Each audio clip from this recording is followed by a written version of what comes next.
This land is not bountiful as it was, simply because in this quest for success, nothing stands in man's way. All rivers run dry, so the birds won't fly. A man just saying studio, hey, come off the thing. I nearly run off the set, you know. Don't make them kind of jokes. Don't make them kind of jokes, yes, so. Think about what you're saying. So welcome back. So if you haven't heard, as yet, October 2nd is Budget Day. We do have on the line at this time the Chief Executive Officer of the American Chamber of Industry and Commerce, Nirad Tewarie. Good morning, Nirad. Hi, good morning, Marlon. Good morning to everyone in studio and, of course, to all your viewers online on TV. Yeah. Nirad, always good to speak with you. Well, let's deal with the upcoming budget on October 2nd. What's the wish list, if I can say that, of the American Chamber this time around? What can I say? I mean, we have very specific asks, such as the operationalization of the National Statistical Institute, implementation of some of the measures that had been announced in previous budgets, such as the unique national identifier that would underpin greater efficiency of government spending and interaction with citizens, customs reform and the full automation of the customs process. That has been a real challenge for us. And then, of course, lots of recommendations around national security, starting with the public statement of targets and regular updates so that we could work collaboratively and know where we are at. Those are some of the key things that we would like to see in the budget. But all of that would be underpinned by a greater spirit of collaboration and meaningful engagement, understanding that we have to propel the country to the next stage of our economic and social development. And to do that, we need to be in this together. It's not that the government is on one side, the opposition is on one side, and various institutions are out there. We have to understand that there's a really an interconnected ecosystem, and in that we will have some friction from time to time because we won't always agree on the steps we need to do to take to get where we want to go. But if we agree on where we want to go and what we want to achieve, then over time we build trust and we can get there much faster and much more efficiently. But if we don't do that, it's going to be very difficult, and everybody's going to be speaking at one another rather than with one another. Yeah.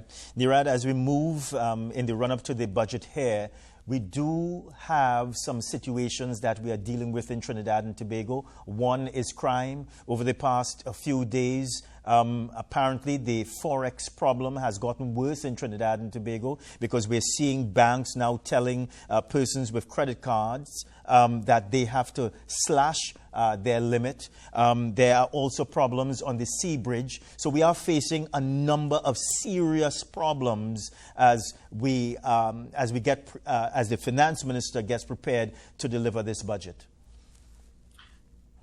Yes, and the country, they say no good plan survives first contact with the enemy, right? So we lay out plans, but then when it comes to implementation and when we have to deal with external impacts on those plans, we have to adjust. And that's what's happening now. I think, though, the Forex situation isn't now. It's been over the last few months, and it's gotten acute. Now, understand let's try and understand what the cause is, and then we get into the effects. We get access to foreign exchange as a citizenry, including businesses, including individuals, because the bulk of our foreign exchange would come from earnings from the energy sector. And those earnings are largely twofold. One is the energy companies, including the petrochemical companies, would pay a certain portion of their taxes in US dollars, in hard currency, which the central bank then sells back to the banking system in line with government policy. And the second is what people would sell to the banks to convert US dollars to TT dollars. The bulk of that second bucket would also come from the energy and petrochemical companies who are selling US dollars back to the local banking system to pay local bills. And as you would recall, in the last budget, the minister would have announced VAT bonds, that is to settle outstanding VAT refunds and a significant portion of those VAT bonds would have been taken up by energy companies who have hundreds of millions of dollars owed to them in outstanding VAT payments. And when they accessed those bonds, they sold them back. So the minister designed them quite fairly so that they can be sold, so you can immediately get $1 for every dollar that is owed, and whoever buys them will get the interest, right? So the banks would buy them, give you $1 for every dollar that you're owed, and they would accrue the interest. And what has happened as a result of that is the energy companies that would have changed US dollars for TT dollars to pay local bills don't need to do that because they've gotten enough TT dollars in most cases to carry them into Q1, possibly even Q2 2024. And that has resulted in a significant additional shortage, and because we were in a situation of shortage prior, but an additional shortage of US dollars in the local banking system. And so members have been calling almost daily, what can you do? What can you do? We can't get access to US dollars. So we have an acute problem, and understanding that from time to time, one well-intentioned policy measure could have negative impacts, if not considered as a whole.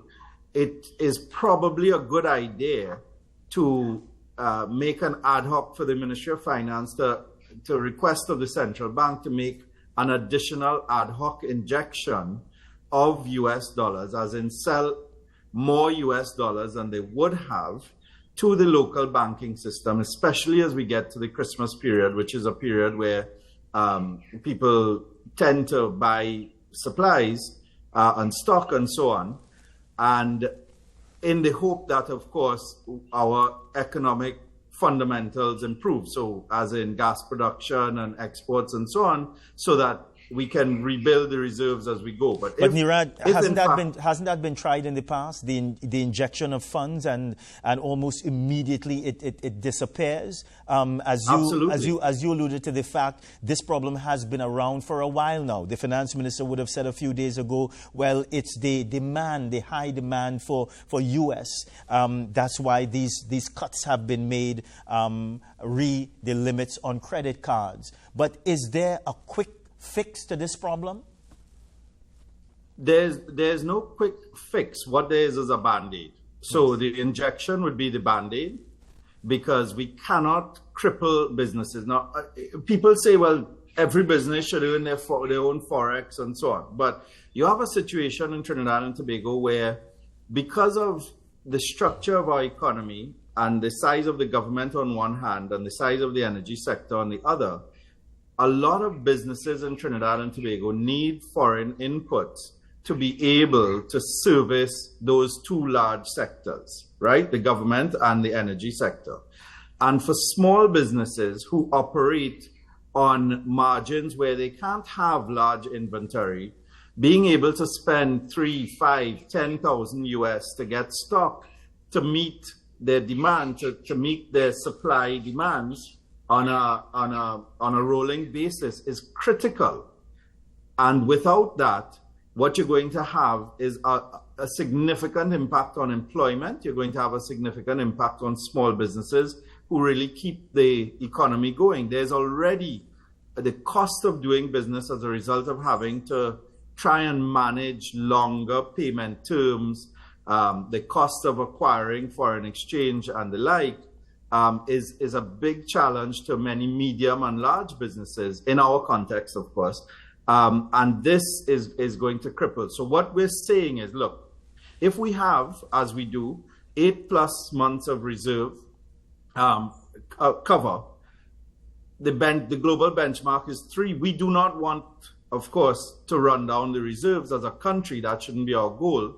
However, in the situation that we're in, we should use some of that buffer to alleviate the extreme acute problem that we have now. And let's work very, very hard to be able to build back the reserves through making the economy more resilient and robust. And what we're also saying is that, again, to my first point, requires meaningful engagement and collaboration around the medium-term and long-term solutions, because we do have an imbalance. We do have a distorted foreign exchange rate as well. We do not, in fact, have a floating exchange rate. And so these are things that we have to consider, and the impacts of looking at all of these things and how do we do that collaboratively in the situation that we're in now, as well as the situation we want to create over time. Yeah, Nirad, if you can deal with the issue of crime now, it was announced recently on the weekend. Well, let me put it this way. So there has been talk for a few weeks now about anti-crime talks between the opposition and government. The Prime Minister dispatched a letter to the opposition leader on the weekend, officially inviting her to have these talks. Of course, crime has been impacting business, has been affecting business for some time now. Are you optimistic about these talks? Well, crime has been impacting everyone, right? Not just business. Yes, it's been impacting business, but it affects all of us. It affects all of our families. It affects all of our friends and our loved ones, and it does impact investment. It does impact the cost of doing business. The fact that the government and the opposition are coming together for talks is an extremely welcome sign. We have always believed, and we've called for greater collaboration on legislative matters. If, in fact, we see a series of concrete proposals from both, as the Prime Minister has indicated that he will be doing from his side, and he's asked the opposition to do the same, hopefully we can find the maturity to be able to agree on a few key things, again, at least at the principal level, and then work toward the actions that would be required to achieve those results. And so one must always be optimistic, and one must support these efforts, and we will do whatever we can to support these efforts. The joint chambers, that is AMCHAM Trinidad and Tobago, the Energy Chamber, the Trinidad and Tobago Chamber of Industry and Commerce, and the TTMA, met with the Minister of National Security recently, jointly. We offered our help, and we hope that the government will access that help as he outlined. We've followed up, reiterating our intention to support and assist however we can, whether that is through tangible things such as training and development of the police service to the extent that that might be needed, whether that is support for legislative measures that we think would make sense, or anything else that we can do. Because this dealing with crime has to be a national imperative, and all hands should be on deck. Yeah. Let's return to business, because there's the perception in Trinidad and Tobago that doing business in Trinidad and Tobago is difficult. There have been calls for this type of one-stop shop where you can go and do business and have all your documents, whether it has to be signed or stamped and so on. As you look at business in Trinidad and Tobago, Nirad, if you can, and we are running out of time, but if you can briefly speak about some of the challenges that business continues to experience in Trinidad and Tobago, and some of the solutions as we look at the what may come in the upcoming budget. Sure. So, I mean, to be fair, I think the Ministry of Trade and the Minister of Trade have both been very, very aggressive in trying to get the single electronic window up and running, and they've made significant progress. What is required is for all of the agencies that impact that. So the single electronic window is a tool, but all of the agencies that need to require and approve documents and the like need to be on board and be using it. So I would say if there's one thing that we could do, apart from crime, which is the number one concern, it is to really deal with the issue of customs efficiency across the country, and that would also have an impact on crime, obviously. But we cannot use the porous nature of the legal ports, which they are, as a reason to shut down business periodically and completely. We have to be able to chew chewing gum and walk, and we have to be able to address the issues around customs so that we can more efficiently trade around borders. That may mean implementing a de minimis value under which goods will not be checked and charged, not checked, because you do need to check everything in the event that some contraband is coming in, but they wouldn't attract duty.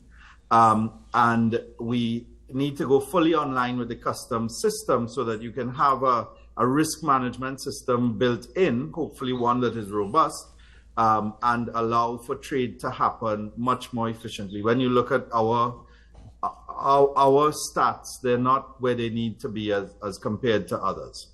Yeah, I like that phrase, Nirad. Be able to chew chewing gum and walk. Your final comments as you leave us this morning, Nirad.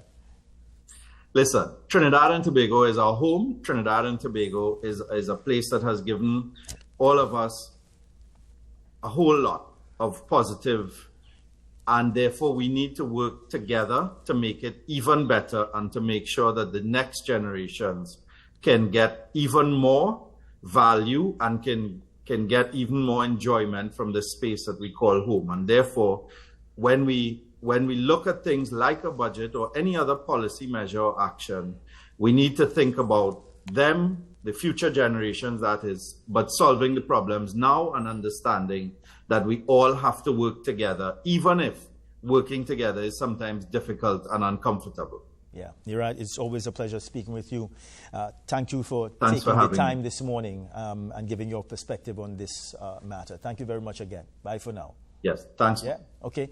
So we are going to a very quick break. We are coming back. I see charity deployed, equal rights